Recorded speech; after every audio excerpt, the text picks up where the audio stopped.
Welcome back সবাইকে আমাদের third লেসনে। আজকের লেসনে আমরা ওয়ার্ডপ্রেস ড্যাশবোর্ড পরিস্থিতি এবং গুরুত্বপূর্ণ কিছু সেটিংস নিয়ে আলোচনা করব। এখন ওয়ার্ডপ্রেসের ড্যাশবোর্ডে যেতে হলে আমাদের অ্যাডমিন প্যানেলে লগ ইন করতে হবে। লাস্ট লেসনে আমরা একটা অ্যাডমিন ইউআরএল রেখেছিলাম। আপনি জাস্ট যে কোনো ব্রাউজারে এই ইউআরএলটা টাইপ করলেই আপনার কাছে ইউজার নেম এবং পাসওয়ার্ড চাইবে। তারপর আপনি যখন ইউজার নেম এবং পাসওয়ার্ড দিয়ে লগ ইনে ক্লিক করবেন, আপনি আপনার ড্যাশবোর্ডে পৌঁছে যেতে পারবেন। আমি ব্রাউজারের নতুন একটা ট্যাবে এই লিঙ্কটা দিয়ে জাস্ট এন্টার দিব। এখন দেখেন আমার কাছে বলছে যে একটা ইউজার নেম আর অথবা ইমেল আর নিচের দিকে পাসওয়ার্ড দিতে হবে। তো আমি ইউজার নেম যেটা আছে এটাকে কপি করে নিয়ে যাই, ইউজার নেম দিয়ে দিই। এরপর আমার যে পাসওয়ার্ডটা আছে এইটা আমার কাছে লাগবে। এই ইউজার নেম পাসওয়ার্ড যদি আপনার পরিচিত কারো কাছে থাকে, সেও আপনার ওয়েবসাইটে লগ ইন করতে পারবে। অবশ্যই এটা সিকিউর রাখার চেষ্টা করবেন। এখানে একটা অপশন আছে রিমেম্বার মি। আপনি যদি রিমেম্বার মি দেন, আপনার ওয়েবসাইটের ইউআরএল কিন্তু স্ল্যাশের আগ পর্যন্ত যেটা আছে এটা।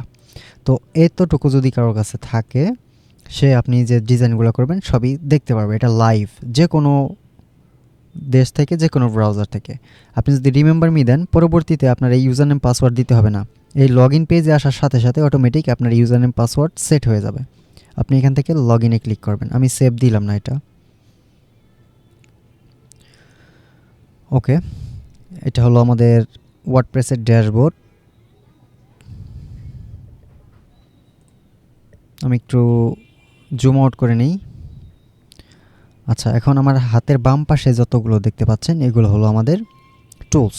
এই টুলসগুলো আমরা কাজ করব। দেন আমাদের ডান পাশে যে প্যানেলটা, এইখানে আমাদের প্রিভিউ দেখব, এবং কি এটা লাইভ প্রিভিউ আমরা অন্য একটা ট্যাবে করব। এখন একটা ওয়ার্ডপ্রেস ইনস্টল করার পর সর্বপ্রথম আমাদের কাজ হলো সেটিং থেকে এটার পারমালিঙ্ক সেটআপটা চেঞ্জ করে দেওয়া। এটার পারমালিঙ্ক স্ট্রাকচার দেখেন কি দেওয়া আছে, ডে অ্যান্ড নেম। এখানে দিতে হবে পোস্ট নেম।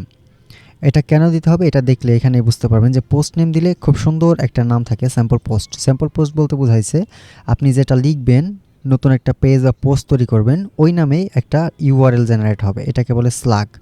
আর যেটা ছিল ডে অ্যান্ড টাইম, ওইটা থাকলে কি হয় যে এটা ডেট থাকে, তারিখ থাকে, মানে কেমন যেন উল্টাপাল্টা দেখায়। এই জন্য অবশ্যই পোস্ট নেম দিবেন। এসইওর ক্ষেত্রে এইটা প্রথম প্রায়োরিটি, যে পোস্ট নেম দিতে হবে। তারপর সেভ চেঞ্জ করে দিবেন। আচ্ছা, এখন আসি আমাদের এখানে আর কি কি কাজ আছে। সেটিংয়ের মধ্যে কিন্তু আরও অপশন আছে, general, connectors, writing, reading, discussion, media, privacy, pantheon page cache. এই প্যান্থিয়ন পেজ ক্যাশে এটা শুধুমাত্র প্যান্থিয়ন সাইটের যে আমরা হোস্টিং ইউজ করেছি এই জন্য। এখানে আমাদের তেমন কোনো কাজ নেই, জেনারেল ট্যাবে কাজ আছে।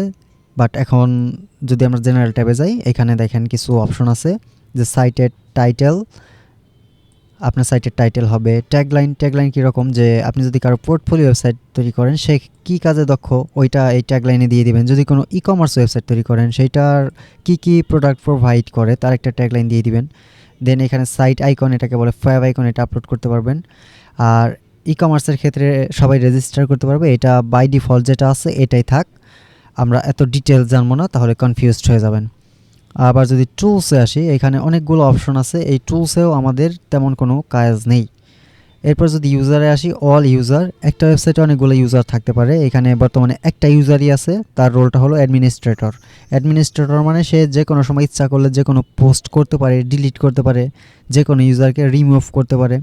আবার কিছু কিছু ইউজারকে আপনারা দেন, যদি আপনি চান যে আপনার পরিচিত কেউ ইউজার হোক, যে ব্লগ পোস্ট করতে পারবে তাহলে তাকে এডিটর অ্যাক্সেস দিয়ে দিলে সে শুধুমাত্র ব্লগ পোস্ট করতে পারবে, বা ডিলিট করতে পারবে না।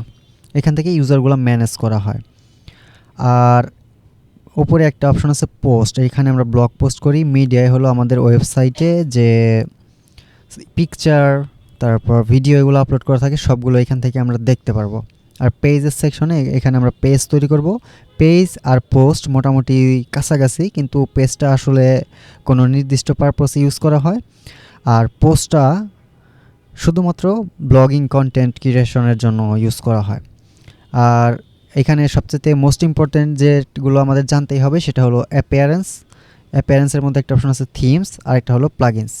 এখন থিম, একটা ওয়েবসাইট, ওয়ার্ডপ্রেস ওয়েবসাইট তৈরি করেন বা সিএমএসের জন্য যে কোনো ওয়েবসাইট তৈরি করেন, সেটার স্ট্রাকচারটা দ্বারা একটা থিমের ক্ষেত্রে। এখন আমার যে এই যে ডাব্লিউপি অ্যাডমিন, এই যে অপশনটা আছে এই ডান পাশে স্ল্যাশের পরে, এটা হলো আমি যে টপিকে আছি এখন এই টপিকের ইউআরএল, বাট আমার মেন ওয়েবসাইটের ইউআরএল হলো এটা। এটা আমাদের কপি করে একটা ভিউ করি যে আসলে বর্তমানে আমাদের সাইটটা কেমন দেখাচ্ছে। এন্টার দিই। আমার সাইটের ডিজাইনটা এরকম আছে। আমি যদি একটু মার্ক করে আপনাদের দেখাই, আমার যে কন্টেন্টগুলো আছে এতটুকুর মধ্যে সীমাবদ্ধ। এইটার পাশে হিউজ পরিমাণ স্পেস আছে, এইদিকে দেখেন স্পেস আছে, এইদিকে দেখেন একটা স্পেস আছে। তো এই যে একটা লেআউট, এই লেআউটটা তৈরি হয় থিম থেকে। আপনি যদি একটা ওয়েব পেজকে আর্টবোর্ডের সাথে তুলনা করেন তাহলে থিম হলো আপনার সেই আর্টবোর্ড আর প্লাগইন হলো আপনার পেন্সিল। এটা দিয়ে আপনি আর্ট করবেন। এখন আমি থিমটা একবার চেঞ্জ করব। অ্যাপিয়ারেন্সে যদি থিমসে যাই, এখানে দেখবেন আমাদের অনেকগুলো থিম অ্যাক্টিভ করা আছে। তো বর্তমানে সাইটটা এই অবস্থায় আছে। আমি এখান থেকে যদি কোনো থিম চেঞ্জ করি, এখানে দেখেন অনেকগুলো থিম আছে। একটা ওয়েবসাইটে অ্যাট এ টাইম একটা থিম অ্যাক্টিভ থাকতে পারবে, কারণ আমার ওয়েবসাইটের স্ট্রাকচার তৈরি করে থিমে। যদি আমি অ্যাট এ টাইম দুইটা রাখতেও চাই, রাখতে পারবো না। কিন্তু প্লাগইনের ক্ষেত্রে আমরা অনেকাংশেই বিভিন্ন ফাংশনের জন্য বিভিন্ন প্লাগইন অ্যাট এ টাইম যত খুশি তত ইউজ করতে পারবো। আমি এখান থেকে অন্য একটা থিম ইউজ করব। এইটাকে দেখেন, এইটা আমার কী অবস্থায় আছে, অ্যাক্টিভ অবস্থায় আছে, আর এগুলো সব ইনঅ্যাক্টিভ অবস্থায় আছে। এখান থেকে আমি যদি একটা অ্যাক্টিভ করে দিই, এটাকে অ্যাক্টিভ করব। এখন জাস্ট অ্যাক্টিভে ক্লিক করলাম। এখন দেখেন আমার 2017 নামের যে থিমটা আছে ওইটা অ্যাক্টিভ হয়ে গেল। এবার যদি আমার পেজটাকে একবার রিলোড দিই, দেখেন আমার স্ট্রাকচারটাই পুরো চেঞ্জ হয়ে গেছে। এখন কত কিছু চলে আসছে। তো আজকের লেসন এই পর্যন্তই। পরবর্তী লেসনে আমরা থিম এবং প্লাগইন ইনস্টল করা শিখব।